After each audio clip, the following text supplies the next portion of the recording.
So we haven't done an official one of these yet, but I figured today's as good a time as any for our first true buy low show. This is exclusively 6 players that I think can be had at a discount, where not only can you get them at a discount, but there's room to sort of negotiate with whoever has them and still have a value pocket to where they're likely to end up. And the reasoning is going to be fairly straightforward, and it's going to be somewhat consistent on a lot of these guys. So I don't think it's going to be the world's longest show, but that's okay because you don't need it to be the world's longest show. To that end, welcome to the Not World's Longest Show. This is Old Man Squad Fantasy Basketball. I'm Dan Bespris. Thanks as always for tuning in. We got, as I mentioned, we've got 6 names today on a buy low program that should be a lot of fun. There have been, I did and we're going to do it, I think, every Tuesday or Wednesday going forward.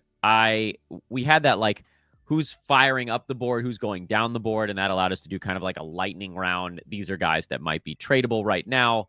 That was the kind of hot, cold show. But then people were like, no, you got to do just a traditional buy low. So here we go. Yes, it's the start of week 4. This is buy low week 4. I thought we did some buy low stuff for the first couple of weeks, but I guess it didn't count. And this one now officially counts for real. We are definitely, friends, far enough into the season for managers to be panicking. And we are also early enough to beat the mean reversions that are going to hit for a lot of these guys. What I mean by that is, at the beginning of the year, first 2 or 3 ball games, managers aren't panicking. So I'm sure you'd love to buy low on somebody 2 games into the season, but if somebody has 2 really bad games, their managers are going to be like, yeah, that was 2 really bad games. I don't care. 2 weeks into the season, you can sort of buy low. And we talked about it in almost, not tangentially, but we got into it a bit on the program. But there's still so much of a player's value tied to where they were drafted that, 4 games into the year, it's hard to sell someone that drafted a guy at, 20 and they're performing at 75. That person is still, the perception of that player by the manager is still, oh, this is a top 20 guy who's performing at a top 75 clip. So I think maybe they won't get back to 20, but maybe they still get to like 30. But then every week that a player is underperforming, whoever has them, whatever manager has them, is going to be more and more likely to tie their value to what they're actually seeing so far this year, as opposed to what draft capital they spent on them. And that's a big balancing act, because if you can balance the perception of a player with the reality of a player, that's how you pull off a buy low. And right now, we're in this nice little pocket, like between weeks 3 and 9, there's a good little pocket where the player is not fully tied to where they were drafted anymore. And if you still believe there's a certain amount to come back, their manager might be beginning to panic.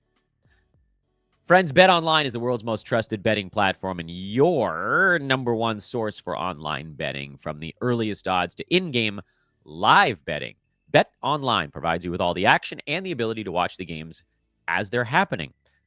BetOnline has the world's largest selection of odds on everything from football to NBA to college basketball to NHL to UFC and MMA, and that is why you need to head to BetOnline today to get in on the action with America's most trusted site for online wagering. BetOnline, the game starts here, and here we will look quickly back. The last official buy low show we did was 2 days into the season. It was a 1-gamer.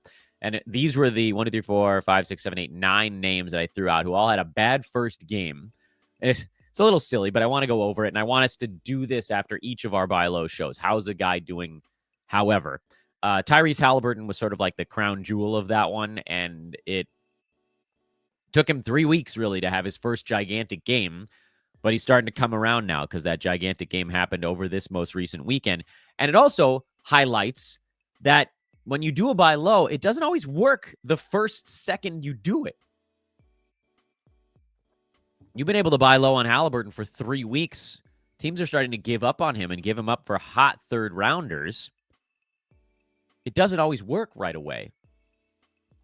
Jimmy Butler, He was a buy low after one ball game, and he's actually not playing all that poorly, other than he cannot hit a free throw right now. So, nope. And he's also injured, so that one's not working yet. Nick Claxton was a buy low because I didn't think everybody knew he was working his way back from injury. So that one is now just about to start to kind of bear fruit.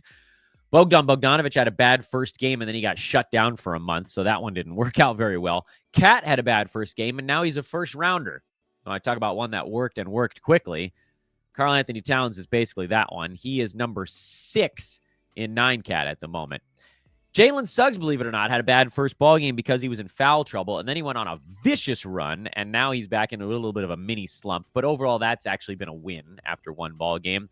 Darius Garland, remember, had a bad first game, and now he's number 20, so that one was a nice, easy one. Zach Edey had a bad first couple of games, and he's been a little better lately, but overall, he's still struggling a bit. Free throw's been bad, worse than I think we expected on the free throw front at 56.5%.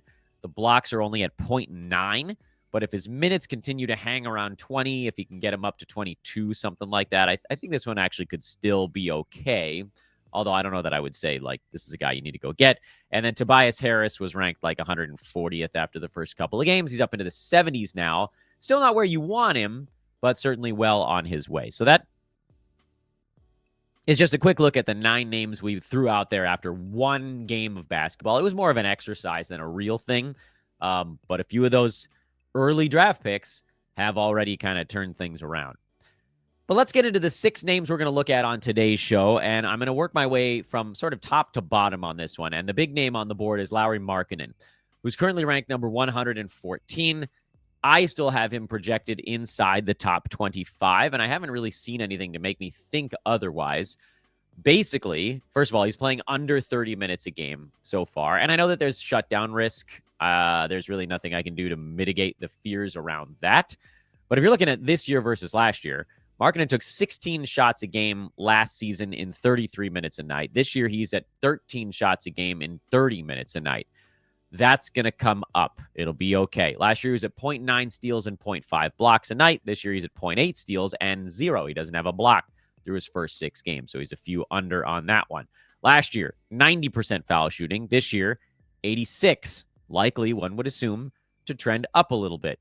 Last year, he was at 8 rebounds. This year, he's at 7. That's basically just because he's playing 3 minutes less so far. The assists are about the same. The threes are down from 3.2 to 2.3, and the scoring is down by 7 points a game.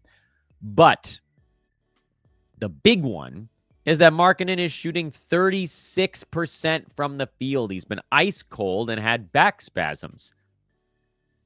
And that's why I believe this is a guy who got drafted generally sort of mid to late 3rd round. We saw him going like, I guess it was like mid 3rd round, like around 30 in a lot of drafts. I don't think there was ever any fear about his per game ranking. The fears around Markkanen were always whether or not Markkanen is whether or not he's going to be playing during your fantasy playoffs. For Roto folks, you guys don't care at all about that. But the reason I think I like Markkanen on the list this week is not because he's going to come up the board. Everybody knows he's going to be better than he has been. It's because I think you can get him for less than he was drafted, which was already discounted for the shutdown potential. So now I think you can look at the board, and Markkanen, again, like I think he's going to be a top 25 guy. There are guys that are ranked around 40 that have pretty big name appeal that you might be able to give up for him. And some of them are guys that you wouldn't expect, like, okay, De'Aaron Fox is probably going to be playing during your fantasy playoffs, but if you're in a Roto league, I'd probably exchange Fox for Markkanen. Because I thought Fox was going to take a pretty good hit this year, and so far, he has. He's just not doing as much. He's been very, very good. He's number 46. I don't think you're going to be able to get Markkanen for someone like an Austin Reeves. There's not enough name power there. But Pascal Siakam at number 39. He's shooting 54%, guys. That's coming down. I don't know if I would do Jaren Jackson. Michael Porter Jr. probably won't be enough, but maybe you could pair him with someone in like the 60s or 70s. That might get it done. Norman Powell is the same thing as Michael Porter Jr. You could pair him up with someone in like the 60s. That might get it done. Darius Garland, who I like a lot this year, but his splits right now are 54% from the field and 95% of the free throw line. That he and Markkanen are going to be like two ships passing in the night. as Garland drops back towards 50 and Markkanen roars up towards number 20. Now, again, you're weighing the upside, downside of whether or not we think somebody's going to be shut down later on, which for Markkanen, we think probably, and for some of these guys we're naming, probably not. But the main point is, look, it's up to you if you agree with some of these names I'm throwing out there. I don't really care about that front. The main point I want to make with this is you can probably get Markkanen for a 40 to 50 range guy with big name recognition. And that's still, like, you don't have to try to, I think people screw this up in trades a lot. Markkanen is ranked 114th right now. You're not getting Lauri for the guy ranked 113th. That's stupid. That's not how it works. You have to give up someone of legitimate value. You're not going to get him for someone ranked in the 60s. Except maybe like Cade Cunningham. Maybe that's the path to go. Maybe Cade, who's in the 60s because of turnovers and free throws and kind of low defensive stats. And he's doing really good stuff in the other ones. But, you know, if you care about percentages, it's been a little bit troublesome. And obviously the turnover's the big one there. You got to go offer up somebody of legitimate value. And then you got to make sure that your projection still leaves room to win the trade even after you do so. And that is why Markkanen is the first name on the board. Next name on the board is a retread from game one. It's Jimmy Butler, who I know, again, he's out. That's the whole Jimmy Butler thing. He doesn't play every ball game. I know. It's an ankle sprain. I don't think he's going to be out more than another game or two. And right now, for Butler, the big issue for him is that he can't hit a free throw to save his life. Other stuff is imperfect also, and he didn't play the entire game that he turned his ankle, so his numbers are sort of artificially depressed by that one ball game. Prior to that, he was at like 18, 5 and some odd, and 5 and some odd, which is like a 1.5 off what his normal yearly stuff has been with Miami. The field goal percent, you hope, trends back from 48 to 50, but even if it doesn't, it's not a huge deal. And then it's the free throw. It's 73% instead of mid-80s on super high volume. He goes from being a big negative there to a big positive, and then everything else sort of levels itself off. So I think Jimmy Butler, and I think we can all agree on this, he's on his way to something higher. My projection is top 40. Even if you think it's top 50, it still leaves room, I believe, to go get him for someone a little bit cheaper than what it would have taken to get Lauri Markkanen. Because remember, Butler was being drafted in the 40s. Markkanen was being drafted in the late 20s, early 30s. So look at someone like a Brandon Ingram at 49 might actually be enough to get it done. Rudy Gobert at 62 might be enough to get it done. Kobe White at 67 might be enough to get it done. I don't know if I would do Cade because, again, he's basically a punt turnover guy, so he's better than the rank would indicate. Zach LaVine at 73. People think he's higher than that because he's scoring 22 points a game. These are guys that have name power that you could probably give up to go get a guy like Jimmy Butler. Julius Randle, who gets no defensive stats, but the other counting stuff is good. The rank would tell you these are directions you can think about going. And these are guys ranked in the 60s and 70s. And as I'm saying it, I know you guys listening are going, I don't think I would give him up for, but that's why these things work.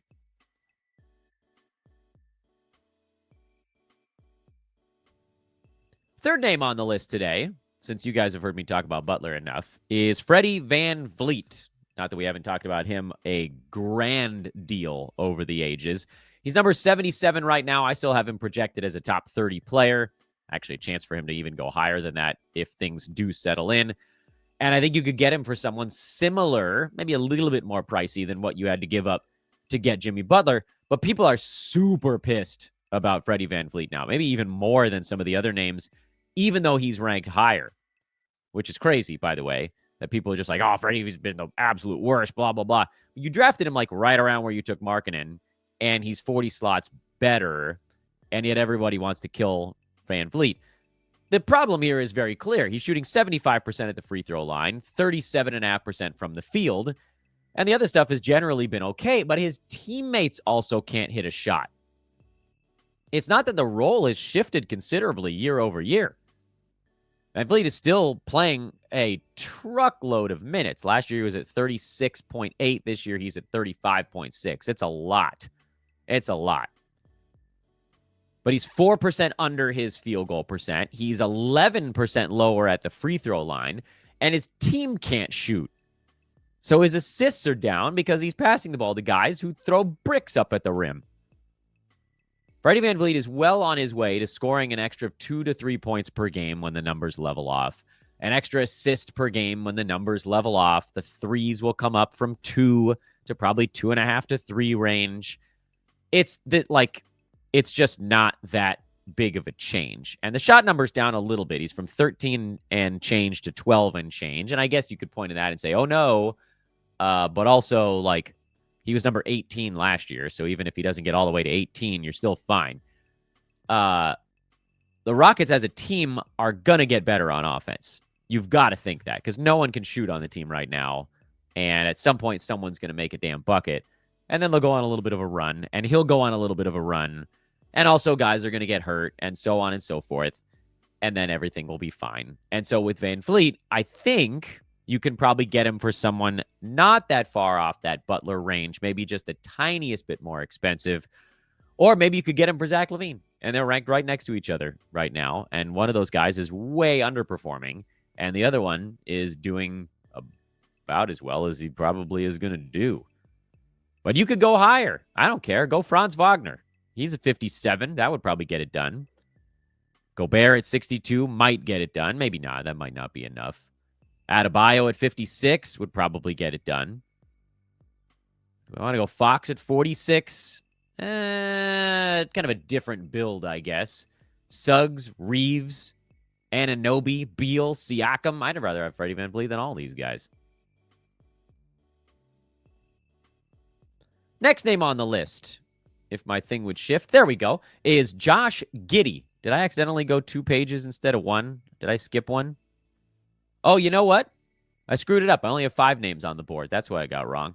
Josh Giddey, who's currently ranked 178. Yikes. That's really bad. But also, he's shooting 42% from the field, 64% at the free throw line, and the turnovers are on the higher side, which we kind of knew was going to happen. But the other stuff for him is right in line with what we were hoping for. He's at 6.5 rebounds a game. He's at 7 assists per ball game. He's pretty close to a steal, although admittedly the minutes are, I think, a little lower than what you were hoping for. If you were drafting Josh Giddey, you were probably hoping for 30 or 31, and he's at about 28.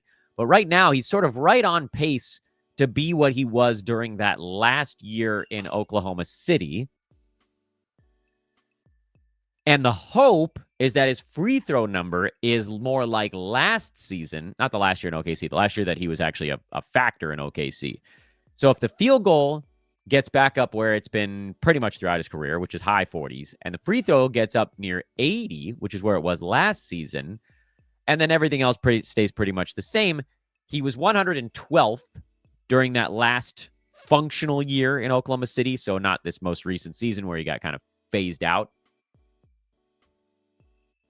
And then you add on a better free throw number to that, and you add on the fact that Zach LaVine could be on the move, and Vooch could be on the move, and the Bulls could get thinner to the point where he would get sort of a more guaranteed amount of stuff on a night-to-night basis for a team that's playing fast as heck this year, and that puts him inside the top 100. I never was super high on Giddey. You guys can go back to my buckets, and you can see that I'm not making that up. However, he's going to be way better than he is right now. Like, I think he's probably more like a 90 range guy. But again, I think that leaves us room to get him and still have some room for him to succeed. So, like, it's hard to figure out the right pairing for someone who was drafted probably in the 70s and is performing way worse than that. But I would say someone that was drafted near 100, 105, 110, that's performing like right around expected is maybe the way to go. Jeremy Grant would be someone I would throw out there.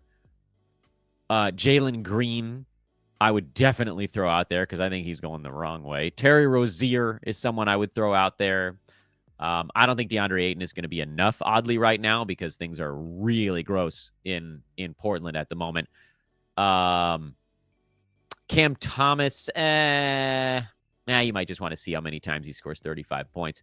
You're probably not going to be able to get him for someone like a Mathurin or Daniel Gafford.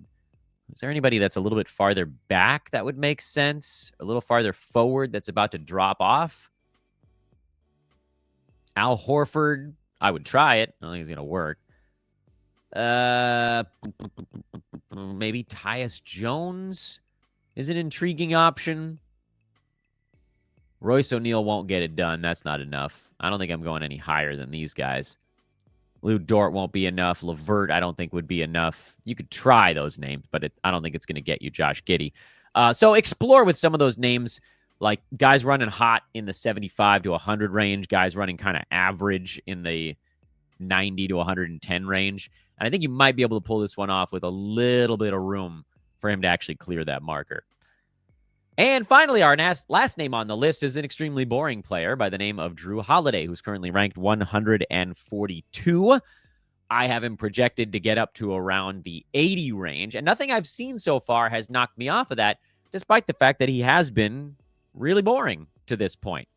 13 points, 4 boards, a little under 4 assists, 48% from the field, 82% at the free throw line. You can compare it all to seasons past, and you can see why I think that there is this wiggle room there. So last season, Jrue Holiday was number 75. I think there's a chance he actually gets back to that, or even maybe a tiny bit better, because if you look at the season over season, he's taking the same exact number of shots per game this year as last year. His usage rate hasn't really changed all that much. Maybe the tiniest bit lower, but a lot of that's because he's at 30 and a half minutes instead of almost 33. And some of that's because Peyton Pritchard has played better. And some of that's because the Celtics are blowing out seemingly everybody, which, you know, good and bad, whatever. When they blow teams out, he's not usually the guy that's jacking up a bunch of shots. That's usually Pritchard, Tatum, Jaylen Brown. But as we saw yesterday on Sunday, Celtics had to play a competitive game with the Bucks, and Holiday played 33 minutes. So it was just like last year. And he got his 2 steals. And that's the biggest thing about Holiday right now. He is typically a small win in the defensive stats in both of them. Like, he's right around league average in steals. He's better than league average in blocks for a guard. But when you roll them together, he's at about 1.7 combined, which is basically league average in those categories. And so far this year, he basically has none. If you left everything else the same for Holiday and you just gave him league average steals and blocks today, he'd be number 93. That's where that shifts him. And I get it. It's not like this big, oh my God, he's opening eyes right now. But it's better than 142, and it's right around where he was getting drafted in the 80s. So he's 3 minutes of playing time and the normal amount of steals and blocks away from being right back at number 75 where he was last year, not 142. And I'll tell you why I think this buy low could work is because he's a guy I'm actually getting a lot of questions about on Twitter. What do I do with Jrue Holiday? What do I do with Jrue Holiday? Well, you wait, because 11 games into the season, his steals and blocks have not ended up where they should be. And for some guys, they're very high. For some guys, they're right on the mark. And for some guys, like Holiday, they're super duper low right now. So you wait it out. Or you go and get him. And I think you could get him for cheaper even somehow than Josh Giddey, because people spent a higher draft pick on Giddey. So try someone like a Derek Lively, who's out right now, but he's at number 114, and I think he's going to kind of stay around those markers. Try someone like a Draymond Green, who's at 122, and he's fine, but I don't think he gets up where Jrue Holiday could potentially be. Who else were we looking at in that range? Some of those names I mentioned that were kind of running hot between 80 and 105 that have no name power might get it done. Kevin Huerter probably won't get it done. Benedict Mathurin might right now. Brandon Boston, no. PJ Washington might. I like PJ. If he was healthy right now, I think that might get it done. Rozier might get it done. Wendell Carter Jr., when he comes back, might get it done. Jalen Green might get it done.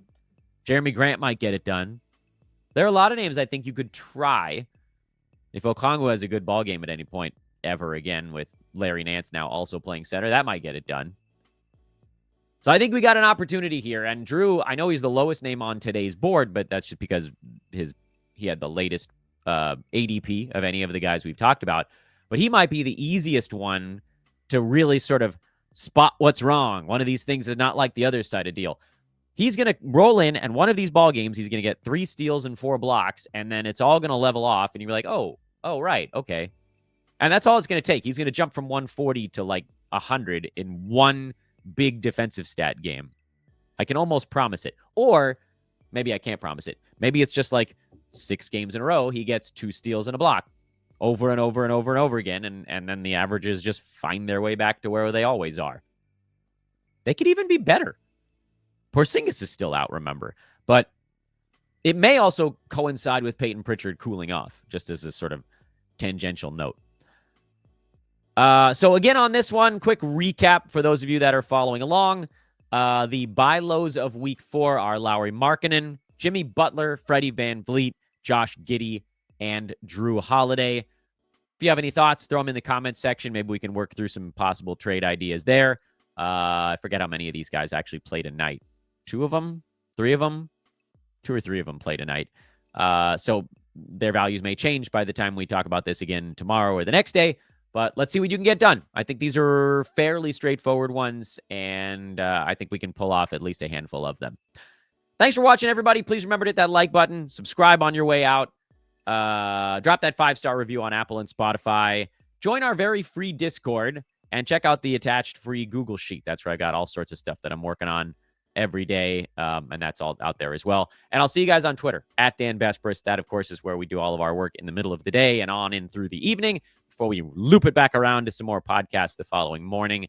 It all ties together, friends, and I will see you at whatever that next juncture may be. I'm Dan. This is Old Man Squad. We'll see you guys again tomorrow.